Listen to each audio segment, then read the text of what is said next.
All right, am I here?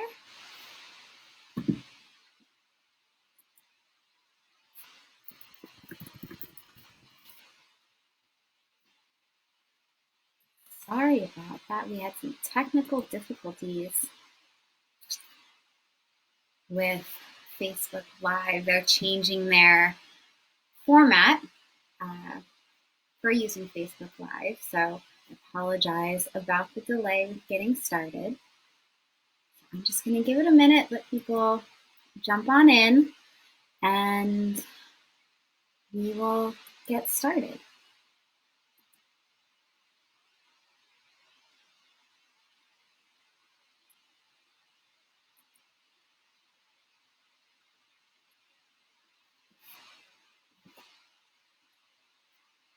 I hope everyone had a really great week.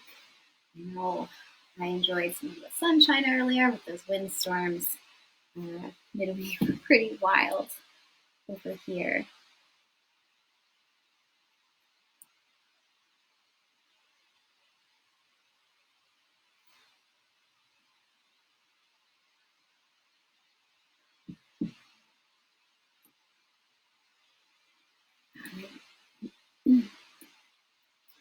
So let's get started. Thank you for joining me for our Sauerland Conservancy Facebook Live Stewardship.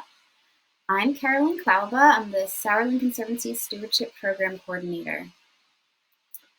The Sauerland Mountain region is a 90 square mile area of contiguous forest in central New Jersey.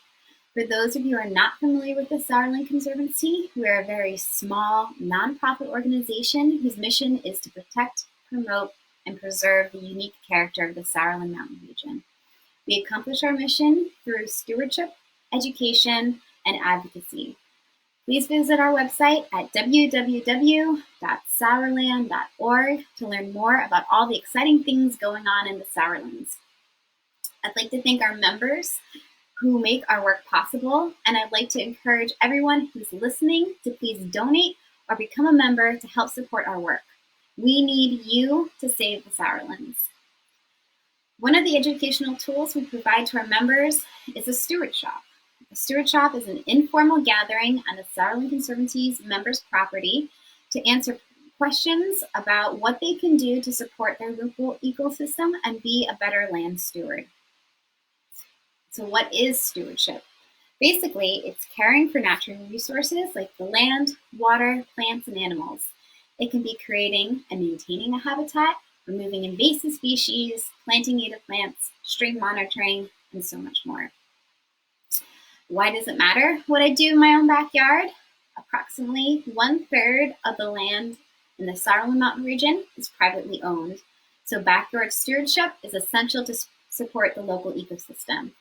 And NJDEP states that 62% of New Jersey land is privately owned.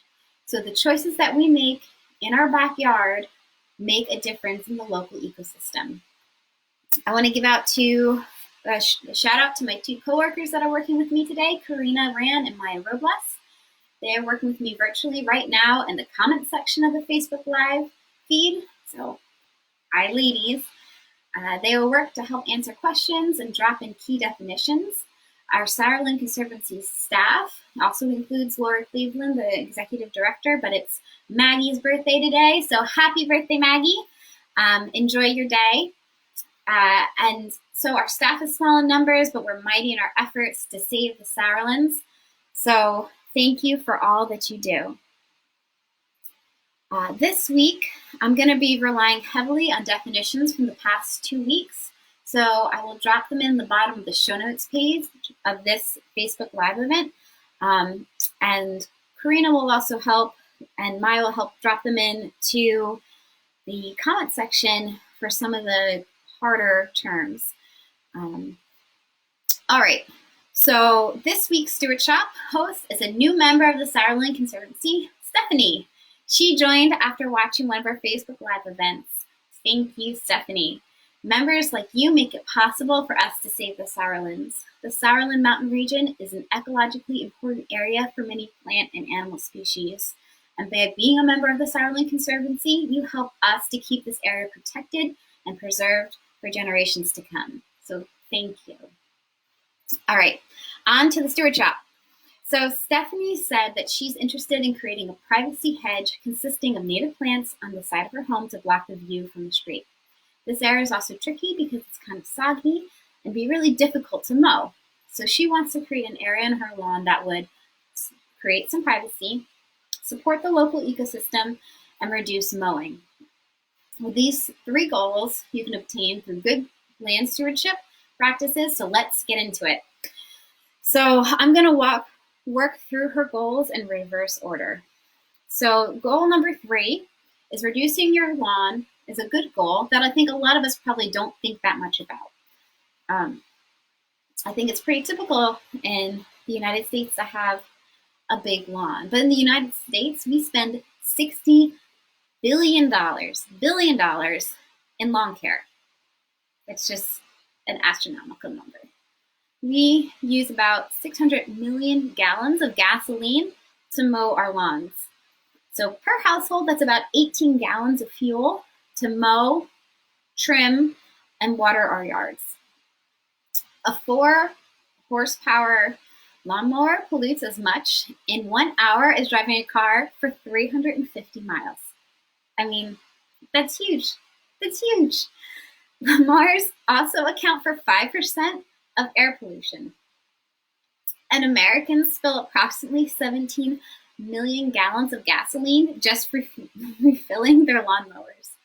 I mean, the numbers are just like astounding, and that's just to mow your lawn.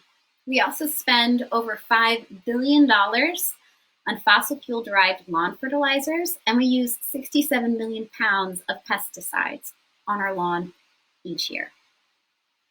Each 40-pound bag of fertilizer contains the fossil fuel equivalent of approximately 2.5 gallons of gasoline. And lawn pesticides kill native insects that are really important for our ecosystem. NPK fertilizers, which are nitrogen, phosphorus, and potassium fertilizers that people spread on their lawns to keep them bright and green, they don't stay there on our lawn. Those fertilizers, anytime there's a rain event, they run off your lawn and get into the water system. And this causes catastrophic damages to our aquatic ecosystems. I don't know if you noticed last summer that a lot of places that had rivers and streams and ponds and lakes were closed because of HABs. HAB is a harmful algal bloom. And harmful algal blooms often happen because excess fertilizer has run into the water system. So a lot of times when we think of algae, we think of, oh, that's great because it creates oxygen. But when all this fertilizer gets into the water stream, it causes an algal bloom. And what that is the algae just start growing wild because nitrogen and phosphorus are limiting nutrients for algae. And so when it gets into the water system, it blooms. And what happens is that there's so much algae that it prevents light from coming into the stream. And so it kills all the other aquatic vegetation because they cannot photosynthesize any longer. And then once all that algae dies and sinks down to the bottom, all the detritivores, which are little organisms that will eat organic material, they start eating up all that dead algae. And as they eat it up, they take oxygen out of the water to do their metabolism. And when that happens, they suck all the oxygen out of the water, and then all the other organisms living in the water, so all your fish and your macroinvertebrates, they die. And so you have this cascading effect across our trophic level by putting fertilizer on your yard. Harmful algal blooms are cyanobacteria. So cyanobacteria are considered blue-green algae, and they produce neurotoxins. So not only will algal blooms affect the aquatic life, but it'll also affect the terrestrial life. So that's why you can't go on a boat. You can't let your animals go in the water if there's a harmful algal bloom. It has such a detrimental effect on our ecosystem by people fertilizing their lawns. So just don't do it. We also use more than 2.5 trillion, with a T, trillion gallons of water to irrigate our lawns. Turf or grass requires 2 to 3 times more water than a sustainable mixed landscape. And we spend, on average, 40 hours per year mowing our lawn. So if those are not good reasons to stop having such big lawns, I don't know. But also another thing is that it's not just about the chemical pollution in the water and in the air, but it's also the noise pollution from mowers and weed whackers. I mean, how annoying is it when you're trying to have a nice zen moment in the middle of the summer and all you hear is a lawnmower or a weed whacker going? So I want everybody just to say no to frequent mowings and yes to a little bit more relaxation and a little bit more of yes to mixed landscapes. So let's talk about the benefits of reducing your yard. So reduce fuel use. You're going to use less fuel if you have less grass to mow. You're going to reduce your water consumption because native plants use a lot less water than grasses or non-native plants. You're going to reduce air, water, and noise pollution by reducing your lawn. You're going to save time, energy, and money on lawn maintenance. You're going to increase the property value of your home because attractive low-maintenance landscaping adds value to your home, and you're going to increase biodiversity by having varied plantings that offer shelter and feeding opportunities for wildlife. So that was Stephanie's goal number 3, was to reduce the mowing on her property, and the benefits of doing that are colossal. So goal number 2 was supporting the local ecosystem. So she wants to support the local ecosystem, so a way to do that is different plant and animal species need different conditions to thrive. A lawn is basically a monoculture of grass or turf. There's virtually no diversity and very limited resources available for organisms other than grass or weeds to survive in. So just your lawn is just really great for your grass and maybe some weeds that come through that, but not a lot of other things. By removing the grass lawn and planting native plants, you'll be able to increase the biodiversity on your property. And by doing that, you'll be able to support your local ecosystem. But remember, you don't want to replace a monoculture with a monoculture. So if you're going to replace the grass with just a row of another plant, like a yew, not you, but yew, Y-E-W. It's a hedge that you've definitely seen people have around their property. A lot of times they use it as a topiary. Even though the yew plant has arguably better ecological benefits than just grass, you still don't have a lot of diversity, even though it does provide structure for birds to nest in and some fruit for birds. It's not quite enough. So having a diversity in the size of the plants on your hedge, as well as a diversity in the resources, which are nectar, berries, structure, will provide a greater benefit to the local ecosystem.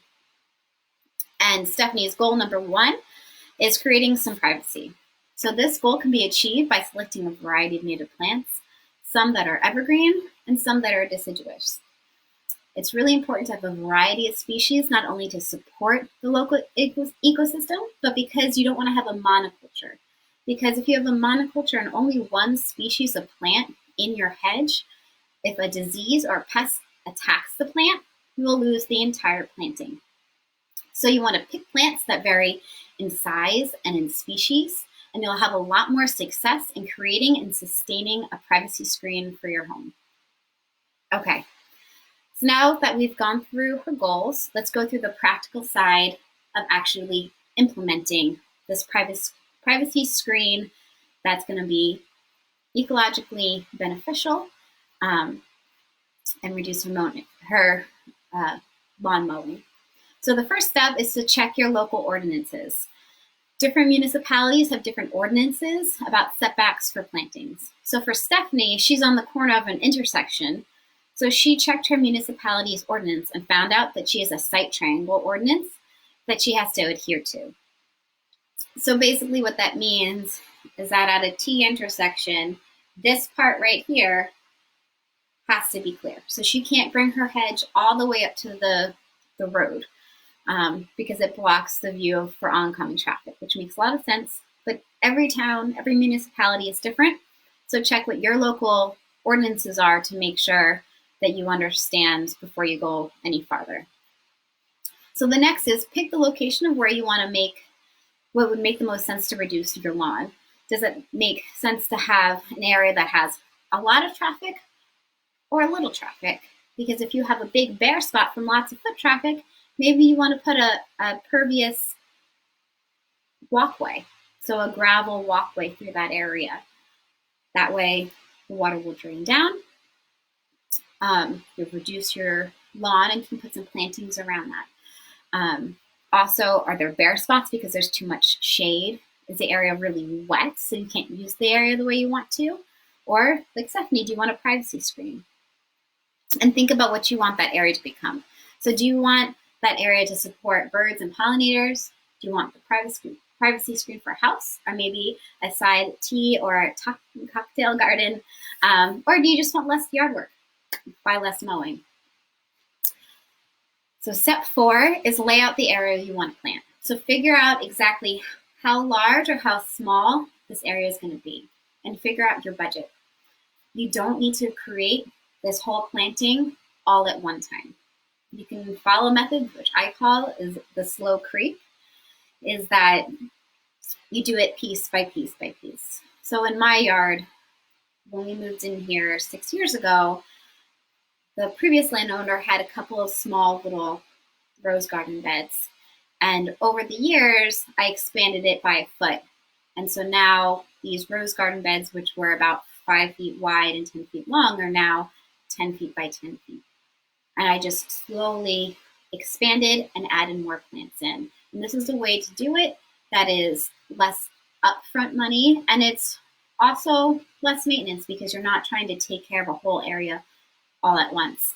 And again, creating a hedge or anything like that is a long-term game. So just figure out what your budget is, figure out the size that you want to do, and then start moving forward from there. Step 5 is pick your plants. So depending on what type of area you have, whether it's in a really sunny area or a really wet area, are going to determine what type of plants that you're planting there. Step 6 will be kill the grass. And you can do this in a couple of ways. If you are going to do a big planting all at once, you can solarize the area. So that means putting down black plastic or any type of plastic, holding it down with rocks or any type of stakes and letting the sun bake and steam that soil, and that will kill your grass. Or you can cut the sod, which is, cut the grass with a shovel and lift out that grass and root layer and lift it out. That's what we did. We did it in small sections. We just took it out. The next thing you're going to want to do is a weed barrier. So you can either plant your plant and then put the weed barrier, or put your weed barrier down and then plant into that. So weed barrier can be cardboard, newspaper, brown paper bags, or you can purchase a biodegradable weed barrier paper that you can plant into. But having something that will suppress the grass and the weeds around your planting is really important. Your next step will be plant. So the best time to plant is in the early spring or mid-fall. This is because it gives the plant some time to establish before the heat stress of the summer and the deep freezes of the winter. So you should give your plants water in the first week or two after you're planting, because planting is really stressful for plants and you really want to encourage them to get their roots out. I like to plant with the weather, so if I see that it's going to rain a lot and I've been planning that I want to install a lot of plants, I will try to arrange that for when it's going to rain. So this weekend I'm going to plant because I know that it's going to rain a lot next week. So if you can let Mother Nature help you out, go for it. And it's really important that when you're planting that you want to dig a hole that's deep enough and wide enough. So you want to plant your plants where the root flare is, so where the stem comes down to the soil and then you see it flare out slightly. You want to plant to that level. You don't want to bury the plant too deep or have it too high up.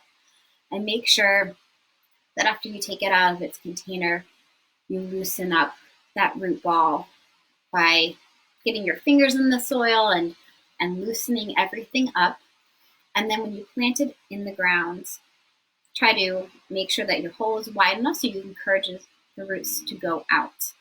And then bury it. Make sure that there's a lot of soil to root contact with the new soil that you're putting on top. And then mulch it. So you can use wood chips, leaf compost, or shredded leaves. And all this does is, again, to help suppress the weeds and keep the soil moist while the plant is establishing itself. You don't have to mulch. I think it's just a really practical way to do it, and better. So if you can do it, I would definitely go ahead and mulch. And the last step is to protect your plants. So most of the plants that I'm going to go over are considered deer resistant or have low palatability for deer, but you will still need to protect your plants from deer herbivory here in the Sourlands because there's a lot of deer pressure. And what that means is that there's a high number of deer in a relatively small space. So they're going to eat things that they typically don't eat. You can either protect your plants by building individual cages with chicken wire and a stake. So you attach that chicken wire around each plant to prevent deer from browsing, or you can fence in the whole area. Individual tree cages don't need to be as tall as a large fence. So on the smaller individual cages, you can have them be about 4 feet, and they don't have to touch the ground. They can be up a little bit just to get height if you're planting a tree that's 5 feet tall. If you're going to be planting a larger area all at once, you're going to want to have a bigger fence and make sure that that fence is at least 8 feet tall to prevent deer from jumping in and eating your plants. So I sent Stephanie a list of about 35 plant species that are native and be well suited for a wet and sunny area that have low palatability for deer. I think having more options is great because you're not going to be able to get every plant right now. So having some wiggle room with the species, I think is just better. Okay, so let's get on to her plants. So Stephanie was really interested in having evergreens to create this privacy screen. So some of the evergreens that would be really great there are American holly. They have really thick leaves that are really glossy on the outside, and they have red berries in the wintertime. It's a really pretty native tree, and they can grow pretty high. Mountain laurel is another native evergreen, and American arborvitae. These three are all evergreen. They have great color. Mountain laurel has beautiful spring flowers. And again, each of these trees have, well, mountain laurel is a shrub, but each of these different evergreens have different benefits to the local ecosystem. They provide different types of structure and habitat, and they're different sizes. And they're all different species. So again, when you're thinking about creating this hedge, you want to make sure you have a variety in size and in resources available for the local ecosystem. So I did throw in Stephanie's list a couple of other plants that are not evergreens that would also be really great in this type of hedge. So another plant would be Rhodora, which is in the genus Rhododendron, and they have beautiful, beautiful spring pink flowers, swamp rose, sweet pepper bush, blueberry, gray dogwood, and silky dogwood. All of these are multi-stemmed shrubs. So again, they will create a privacy screen even when their leaves are off because they're deciduous, so they will drop their leaves every year. Having those multiple stems does create a privacy screen, and again, they provide different type of resources for the local ecosystem.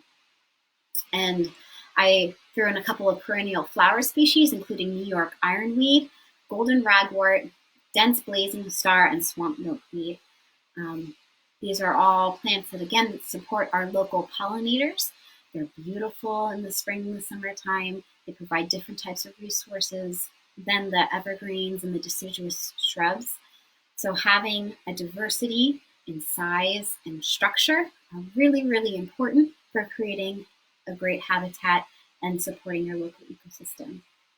There's a tool on Jersey Yards that is an interactive tool so you can play around with some ecologically friendly yards.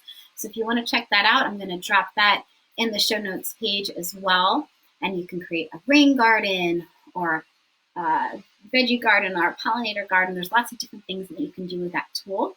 And it just brings some creativity to mind.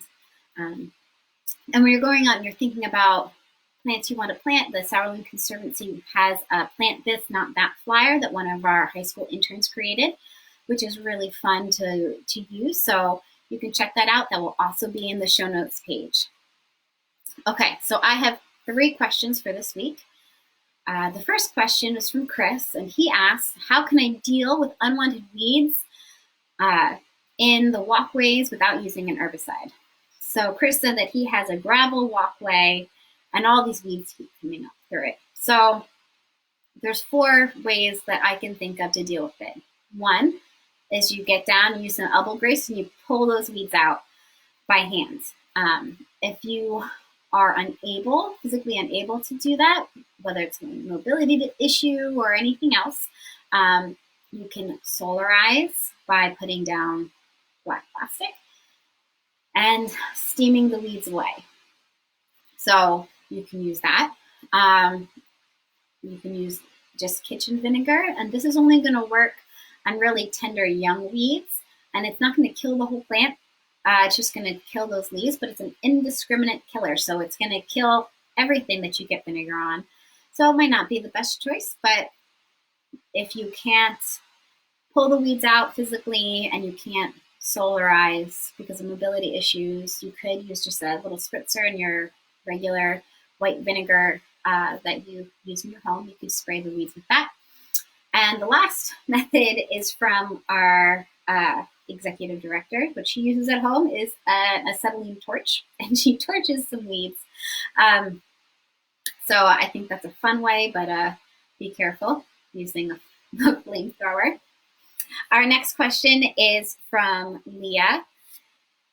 She asked, or said, I live in an apartment and I don't have a yard, so can I still support pollinators? And yes, you definitely can. If you have a porch or even a small patio but no lawn, you can still grow pollinator-friendly plants in pots. Just make sure you water them regularly because they are prone to drying out when they're in those pots. If you don't have a porch or a patio, but you can have window boxes, you can plant pollinator-friendly plants into the window boxes. And if you can't have a window box and you don't have a porch, you don't have a patio, but you still are determined to be a good steward, talk to the property owner or manager of your property about creating a small butterfly garden in one of the public areas on the property. Some pollinator-friendly plants that can grow in containers are cardinal flower, bee balm, echinacea, and yarrow. Just be aware that if you have these certain containers, they need to go inside during the winter time because they will crack if they get wet, and then from it raining and then freezing, they will break. And I speak from personal experience with losing quite a few of these larger pots. But also talk to your local plant nursery, native plant nursery, about other plant species that can grow in pots. Carol asked last week during our Facebook Live if you can propagate native plants. And absolutely. However, you need to do some research because different plants will need to propagate in different ways. So I want to define what propagate is. So basically that means to increase bisexual or asexual reproduction. So sexual reproduction is our pollination where we have the male flower and female flower, the male pollen to the female flower and producing a fruit or a seed from that. And asexual reproduction can be like strawberries where they send out these runners, or spreading by rhizomes, or taking a cutting. And one thing to keep in mind are some plants are monoecious and some plants are dioecious. So a monoecious plant means that they have male and female flowers on the same plant. And a dioecious plant means that they're male plants and female plants. And why this is important is that if a plant is dioecious and you want to have berries from that plant, you need to make sure you take a cutting from the female plant, or else you get a cutting from the male plant and you're not going to have any female flowers, and the female flowers are the ones that produce fruit. So that's just something to keep in mind. And interestingly enough, Lori and I did a plant propagation swap last week. I had a bunch of wild strawberries, the Fragaria virginiana, which are not the Indian strawberries that have the yellow flowers and those little hard red berries, but actual true strawberries. They have a white flower and very, very delicious, small but delicious berries. And I had a bunch of them running over my garden. And Lori had an elderberry shrub, and I wanted one. So we did a swap. I picked up all these runners, strawberry runners, from my yard, and I brought it over to her house, and she went out and took a cutting of her elderberry and gave it to me. So right here, I have the elderberry that she gave me. I took it home, and it's cut on an angle, and I dipped that angle in some rooting hormone and put it into the soil, and then got it nice and wet, and then I have it in another yogurt container to let the water drain out, but keep the soil nice and moist. I'm keeping it in a cool area without direct sunlight, and it's hopefully will start rooting. So it looks like it's a dead twig, but actually there's little buds breaking out all over on this cutting. So I'm hoping for some good luck. Another way to do asexual propagation is by taking little shoots. So this is a sweet potato that I have, and it's sending out little shoots like this. And what you do is you break off the little shoot once it gets big enough, and you sit it in some water. These I just broke off yesterday, so they haven't started to root yet, but then you put them in water and they start rooting. And then once they have roots, you put them in the ground. Or I put them in potting soil, because sweet potatoes, at least the soil needs to be really warm before they can survive. All right, so I have a few more questions that just came through on Facebook that I'm going to try to answer. So additional questions from Pam is, how about bamboo? If bamboo is, let me see her question about bamboo, if I can find it.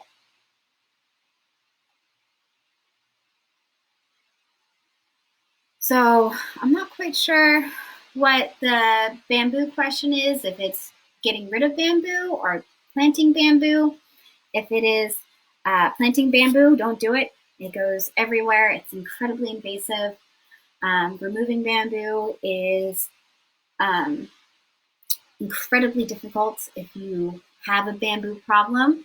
And I can go into all the nitty-gritties of getting rid of bamboo if you have an infestation. I'll do that on another stewardship, because that is a huge conversation in and of itself.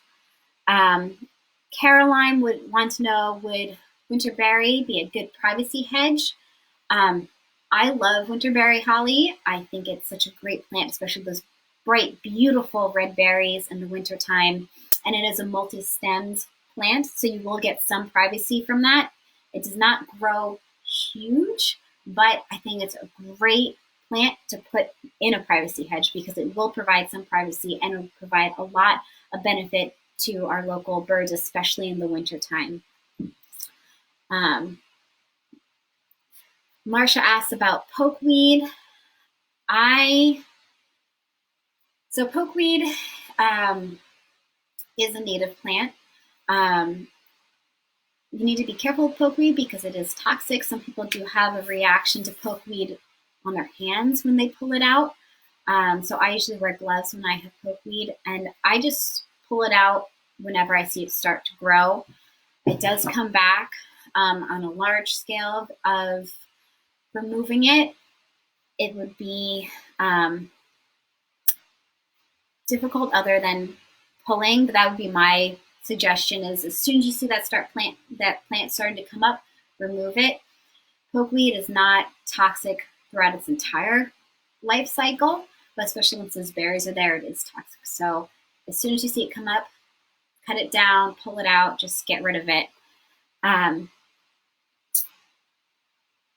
asks, are you doing any community swaps? I think that would be really fun. I haven't organized anything like that. The plant swap that I did with Lori was just between friends, but I think having something like that would be really, really great. So if anybody wants to initiate something like that, I think that'd be really great. But I am not currently running any plant swaps. Okay, so I am out of time for this week, but I will get to any other questions everybody had next week. I'll make sure to answer them.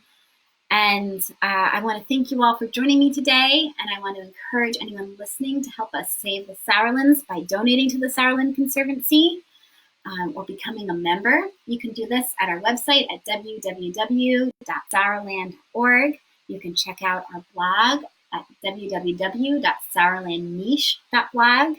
And if you're a member of the Sourland Conservancy and would like me to answer any of your backyard stewardship questions, please email me at sourlandstewards@sourland.org. And all of our show notes will be in the on our website at www.sourland.org/stewardshops, so you can review everything that I talked about. I hope you all have a wonderful weekend and stay healthy. Thank you.